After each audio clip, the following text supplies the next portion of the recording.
Namaskar, namaste, and welcome to your favorite show, Start Darbar. Tonight, you already know that who is here with me. Yes, I know that you really want to know that how she came into the music industry, what she plays, and how is her journey. Isn't that so? We would love to welcome Rasa liia, and of course, she is from a different place, a different background, different history, different ethnicity, but we're all together in one part, and that is music. Welcome, Rasa liia, and how are you? And I am really glad to see you after so long time. Hello, Bariv, and namaste, dear. Thank you for having me. And I'm good. And how are you?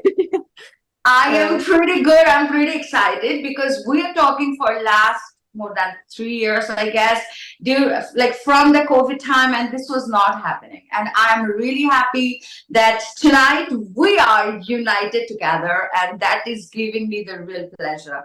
Um, pleasure. Tell my audience one quick thing. I mean, because they just saw the instrument that you play. So I would love to ask you the question about your instrument and how you really got interested that, okay, this is the thing that I want to play. I mean, why not any other thing or why not dancing? Right. I'm from Armenia, for those who don't know. And my instrument is an Armenian national instrument, Armenian folk instrument. And I got introduced to the instrument through my parents. And specifically, my mother was so interested in the instrument, and she really wanted me to play it. And my father equally was so supportive, and he also wanted me to do this. And this is quite rare, right, for parents to support a girl child, especially, and guide her into music. And I think that's the best thing that could ever happen to me. So I'm eternally grateful to my parents for the great support. And so it wasn't really my choice of what I going for dancing or singing or doing something else, because when they introduced it to me, they only asked me just learn it if you like the sound of the instrument. So and at that time we were just back to Armenia, and for me, I just wanted to do something, besides school, and I just wanted, it was just like a hobby for me. And when I heard the sound of the instrument, I just fall in love with it. And I started my journey, but I really didn't think that I was gonna take it professionally. And but after just 1 month of studying, I decided this is what I want to do, and that was already fully my choice. It was not because my parents guided me. So they never forced me to do anything, but they really felt like it would be so beautiful if a girl would play this instrument, because it's known as men playing it. So mostly men play the instrument in Armenia, but in ancient times, we had women playing the instrument. So it's quite rare to see women playing this instrument. So it is actually, you were telling us the history of it. I just love that because something so unique, that you play, because this is not usually we see. Oh my goodness. So we are talking about history here, and that is quite fascinating, I can say, because um, any instrument, you name it, and any authentic instrument I'm talking about, they all have a history. And I'm so happy that you chose this instrument, or I can say the instrument chose you, because you are so beautiful at it. And my viewers, I want to share a small clip about Rasa liia, who will demonstrate a little bit about her instrument and how she plays it. One, two, 1, 2, 3, go.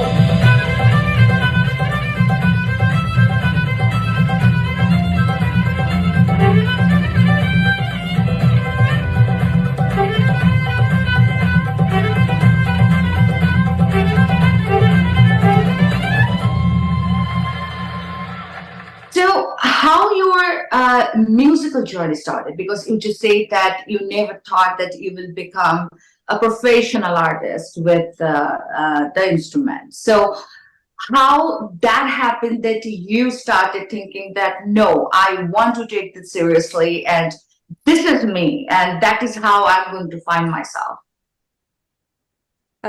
It's a very nice question, a great question, actually. I think that music fills your soul in a way that no other profession can. So I thought that this is truly a blessing that God has given me, and I'm so blessed to recognize that gift that God gave me. And I thought that if I don't take that gift, then I won't give back. I can't thank God any other way because that's what He gave me. So when God gives you a gift, you should give back with your art. And that's why I thought that I can't do anything else. So I had to follow what God gave me, and I think that's the only reason I've reached this far, because I had to do what He is guiding me to do. So that's why. And also I felt like it's a great way of giving back to my people, to my country, Armenia, because we're a small country. And I thought that if I become any good, and maybe I'll make my people proud someday. So that was the aim. Yeah. Okay, so I would love to know, like right now you're in Thailand and you are an international musician. You go across the world, different places. And well, my friends, here is a little mystery about Rasa liia because she is quite a known musician in Bollywood. So what was your choice to go to Bollywood or how you got introduced to the Bollywood industry? All right. So my connection with India is since birth, because I was born in India, but both my parents are Armenian. So, Oh, okay. so their love for India gave me my name Rasa liia, and my love for India brought me back to India, and marriage brought me to India. So Oh, I wow, met look at that. with an Indian music composer called Shubham Sundaram. So he works for Bollywood as well. Okay. And so that's how I came back to India, and I started working in Bollywood. But the interesting thing is that destiny has its way of bringing you places you never thought you would be, or sometimes you think something is destined to happen, and then suddenly it doesn't work out and you lose hope, and then you just come back to the same spot, you know. So that's what happened with me, because when I was in Sweden, I didn't know my husband at that time. And I had one video where I was playing some Bollywood song, and it went sort of viral. So I got connected with so many music composers from India, from Bollywood specifically. And I had offers to work with them at that time. But since I was in Sweden and I couldn't travel down, because I didn't want to leave my family and shift to India and start working. So I sort of felt like maybe it's not for me, you know. So I sort of said it's okay, then I'll do my job elsewhere. Bollywood is not for me, and this, that, and then just suddenly someday on Facebook we met through my husband, and then it just, you know, it just brought me back to Bollywood, and I could reconnect with all the composers who, you know, got connected with me, and got new contacts as well, of course. So my husband also was a huge support in giving me contacts, which I connected with, and sort of by God's grace had really, really humbling experience. And I'm just so eternally grateful to the industry for showering me with so much respect and accepting a foreign instrument in their culture. And I think that's how boundaries are broken. So I'm just really, really grateful for their acceptance.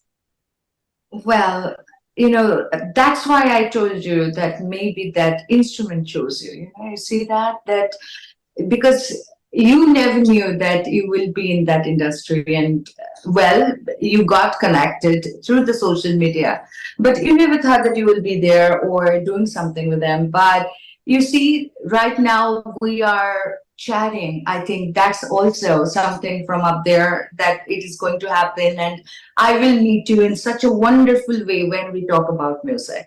And I really feel, I really am blessed to meet you and other musicians and other performers with this magical journey of Star Darbar. And I would love to thank my heartiest, warmest thanks to my best buddy, my friend, my guide, my I can say that, who encourages me like crazy, Sharad. And without him, this would have not done. I'm serious, because this is something really deeply connected in my heart. Because when we started Rasa liia, it was like 2017, and I never thought that I will come across such a way with so many people and with so many fantastic human being, most of all, most than, like, I think that more than anything, it is all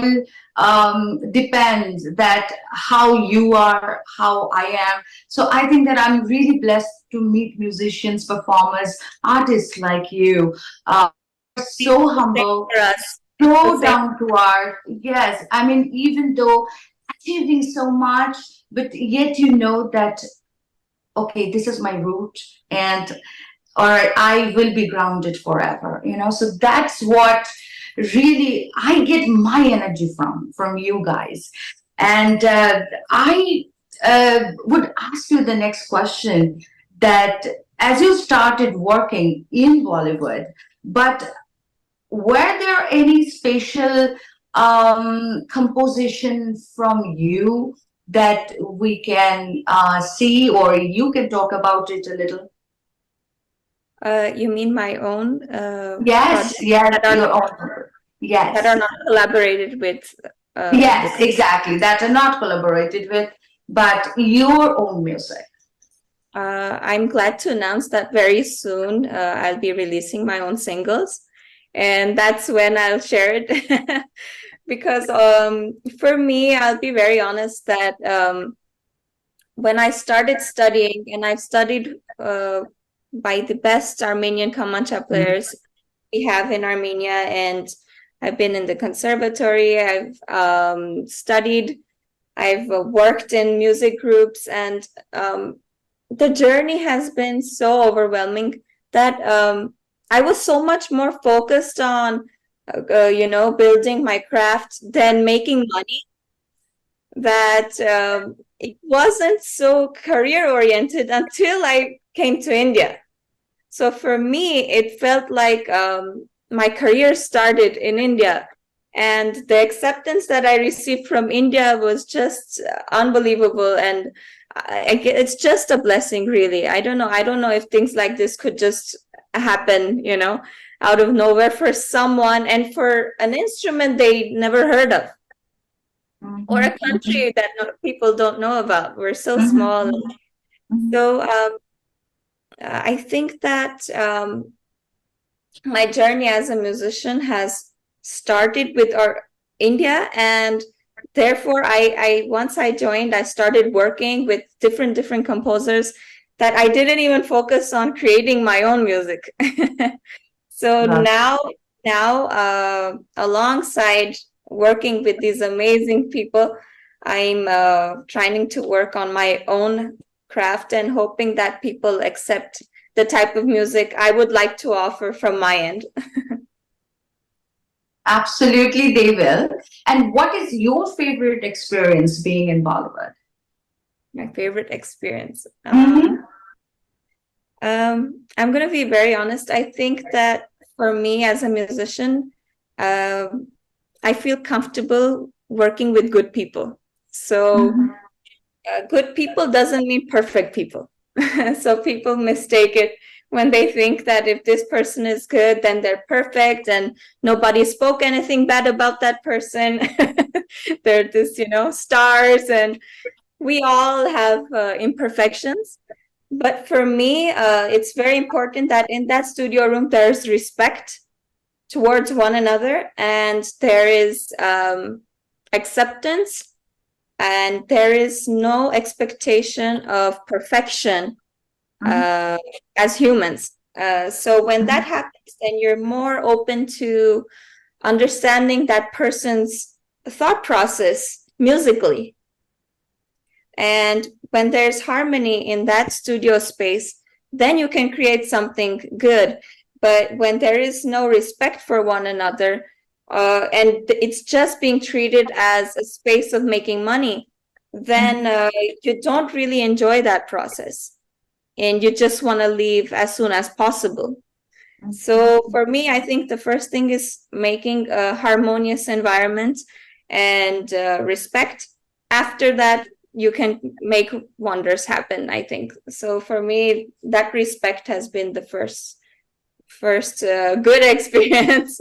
After that, Absolutely. If you can share a few composers like you have worked with, because I know that my viewers really want to know and they would love to know it from you actually. So, sure.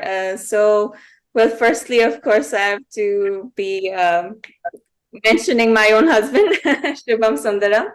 And so I was blessed to be working with Lalit Panditji from Jatin Lalit, Sachin Jigar, Abhijit Vagani, Amar Mohile, Daniel B. George, and Manan Shah, Sneha Kanwalkar, Aman Pant, and many, many more. But these names specifically, I feel have helped me craft my path in the industry from day one. So I'm really, really grateful to each and everyone I mentioned here, and to those I didn't mention, they know how much I respect them, and I'm sorry I didn't mention all of you. But really, once again, I'm so, so grateful to India and to each and one of them for having me and accepting me in the industry.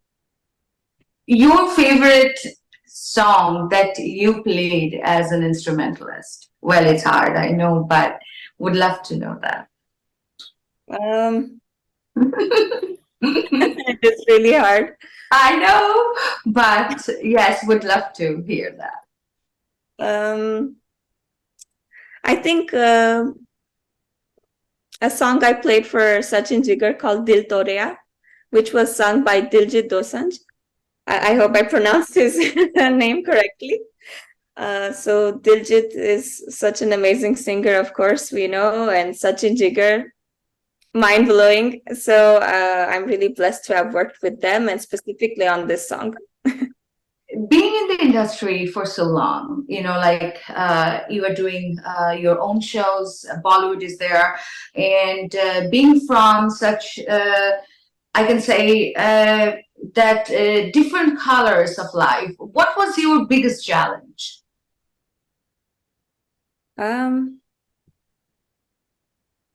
Since I've always been trying to keep my life in harmony, in balance, with spiritual and material, that's the most difficult challenge for me specifically, because sometimes you have to know when you have to reject something that sounds so amazing and when to accept something. And the challenging part was rejecting things that could have helped me as an artist, maybe, but wouldn't help me reach my goal, or wouldn't help me achieve the spot I think I would like to see myself in the next 5 years or 10 years.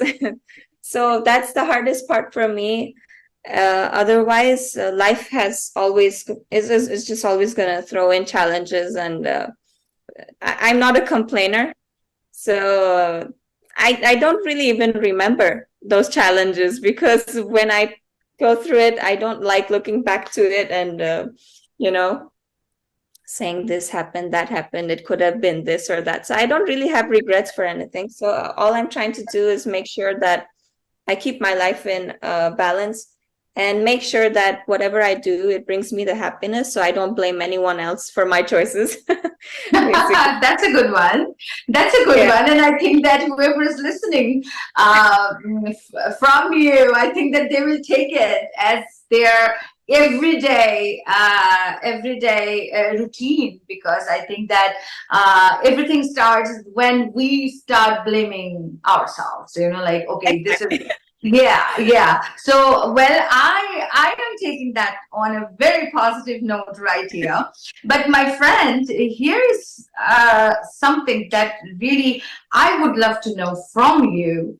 That your instrument, like when I started talking about you, and when we are deciding that we would love to invite you here, that time we saw that there are few how I put it into words, like with your instrument, we felt that there are few controversies, and how you did overcome those. Yes.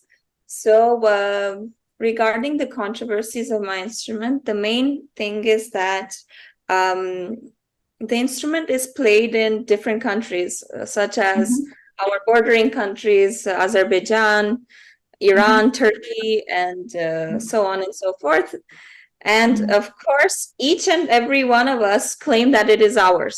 So if you speak to an Armenian will say, as me, I'm an Armenian, so I'll say that it's an Armenian folk instrument. If you talk to an Azerbaijani, they will say that it's theirs. A Turkish person or Iranian musician, uh, they will all claim that it is theirs. It's their national instrument. And so that's where the controversies begin. And so I can just stand for my country and my people and speak about why we claim that it is ours. Mhm. So just a few points of why we claim it's ours is because we have Armenian Qamanchas painted in manuscripts dated BC era. So we have Armenian Qamancha players in those paintings. So they're so old, and that's why we think that it's ours. And also, initially Qamancha had only 3 strings, and later on, Sasha Oganezashvili, an Armenian virtuos Kamancha player, added the 4th string and expanded the possibilities of the instrument. So today, the Kamancha that is played has 4 strings. That is also one of the reasons we claim that it is ours. But besides that, of course, there is a huge political reason behind specifically Azerbaijan and Turkey creating controversies, because of our issues, historical issues that continues till today, war and territorial issues.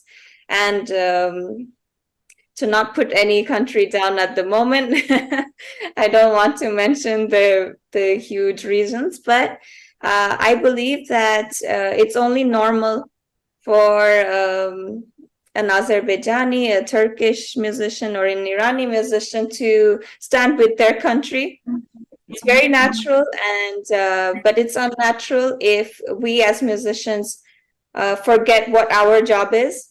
And our job is to spread love and peace through our art. And if you don't want to be friends, that's okay. If you want to stay as enemies, that's okay as well.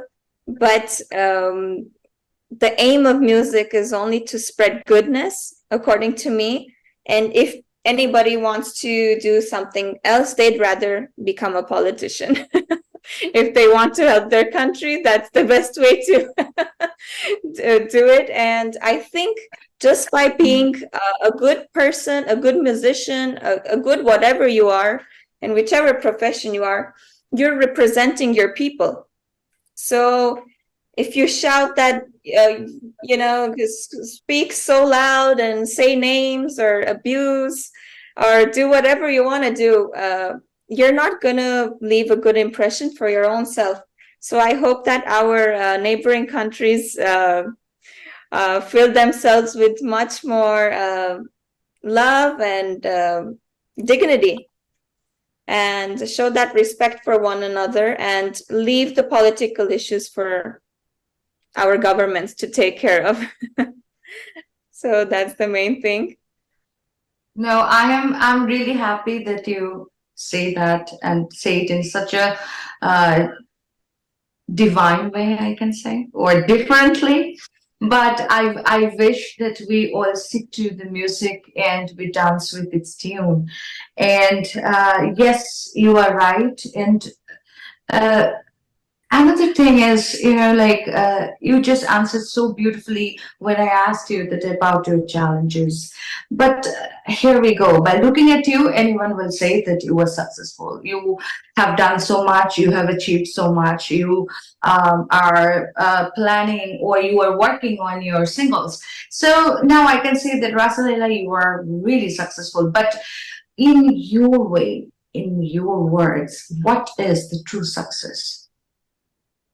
Oh, well, first of all, my dear, I'm so grateful that you see me as a successful artist. But honestly, I don't consider myself successful yet, because I feel I've done so little.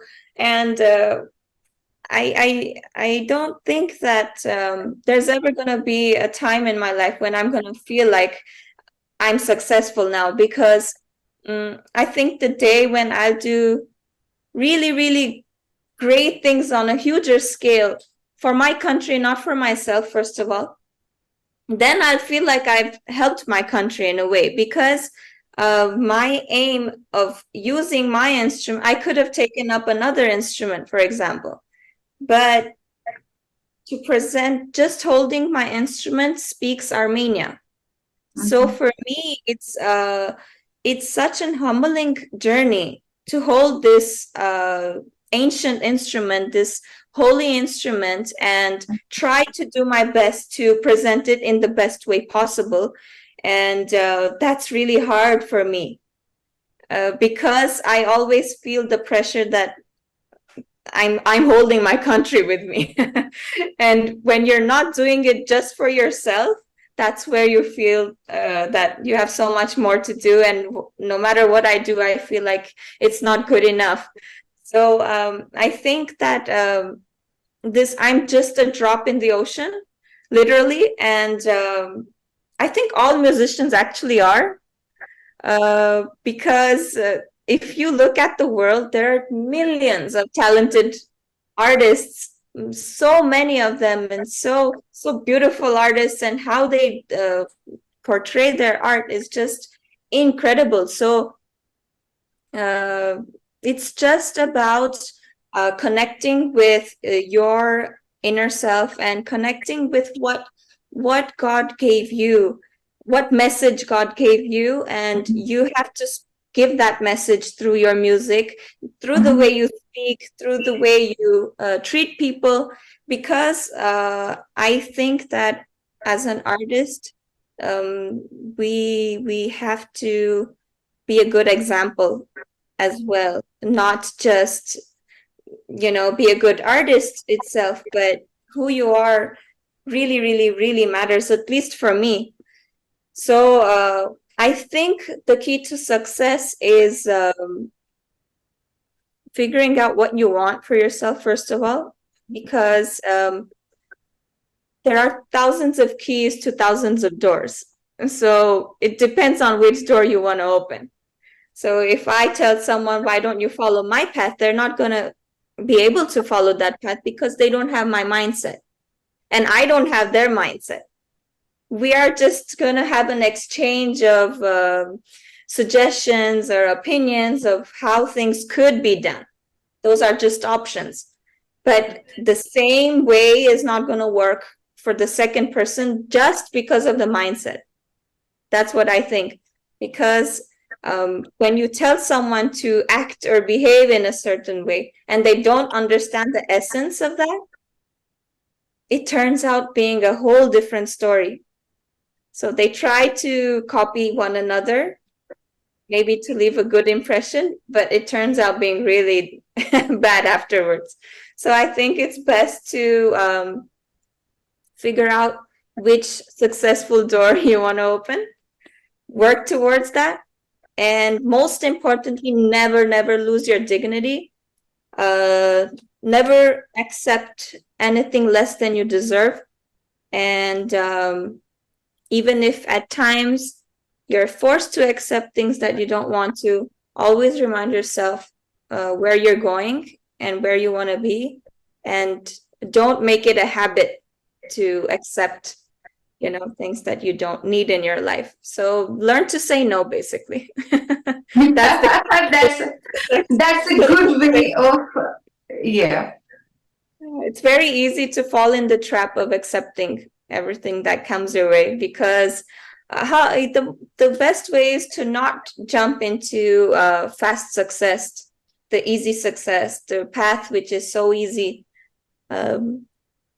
There is nothing easy. It looks so easy from a side, but it's not. So I think it's really important to just stay connected with your soul and stay connected with the right path. The right path could be different for each person, but there is a universal truth of what's good and what's bad. So do not harm anyone in that way. So people You look know up. what? I just love the way you say it. I really want to say that thank you so much, Rasa liia, for being here with us, for sharing your story in such an auspicious moment of Durga Puja. And I really want to know more about your releasing and whatever you are doing, because MANATV International and Christian Entertainment would love to showcase your talent worldwide. Absolutely, I will. Thank you. And dear Raagiini, I want to thank you so much for being such an amazing host, a soulful host, a creator of goodness, for spreading love through all your episodes, and wishing you so many amazing followers. May you always have a quality audience who understands the essence of what you're trying to do. And I'm really humbled to be speaking to you today. And it was such a wonderful experience. Thank you for being the sweetheart you are. We're talking about best moments. We're talking about your experience. And well, if I don't take these names and if I don't ask you this question, I think my viewers will never know it. Maybe they will know it somebody else, but I don't want to do that. I want they know from me only and from you only. And so you have met Kayamji and you have met Lakshmikant Pyarelal ji. What was your experience when you stood in front of them? Because they're legends, they are the industry. We love their work. We love like them as a mentor, as a musician, as a performing artist. So, what was your feeling when you just stood in front of them? Like, were you scared? Were you like, okay, did you have any jitters inside your stomach, or how was it? Oh, Ragini, I can't even describe the feeling, because for a girl like me, for a girl who plays this instrument from Armenia to India to Lakshmikant Pyarelal and Kayam Saab, to people who actually, filled our souls, filled our life with so much love and music and passion and romance with their songs. It was just unbelievable to stand in front of them, and so humbling. It's an honor. Simply, it was such an honor to be there. And those are things that I feel are like just destiny. Like I would never in my life think that I would be sitting there with them, seeing them face to face, talking to them and playing my music for them. That's something so surreal, and such humble people. Late Kayam Saab, he was an amazing person. And of course, I never met Lakshmi Kanti, but Pyare Lal ji is such an amazing person and such a sweetheart. I think um, Bollywood and the world is just blessed to have such an artist who preaches through his example, not only through his music. And that's what touched my heart so much. And yes, I was very nervous to play in front of them. But like, for example, when I played for Pyare Lalji, first I played something random for him, and then he brought down his violin, and we joined in together and played Ek Pyar Ka Nagma Hai, one of my most favorite songs of his. And that really made me feel so, like, I don't know even what to say. It was like, is this really happening? It was that kind of a moment where I couldn't believe that it's really happening. And but he really comforted me, and my nervousness sort of passed more or less. But I don't think anyone can stand in front of them and not be nervous at all. They just shaked me by their power of who they are, and Yeah. their music. So it was really an incredible experience. So we're chatting. I know that we have to go, but one thing's coming in my mind because we are talking about nations, we are talking about countries, we are talking about roots deep down. So your music and taking it to different places of the world and making it as if that the music is from that country. How was that possible? Like, what was the thinking behind it?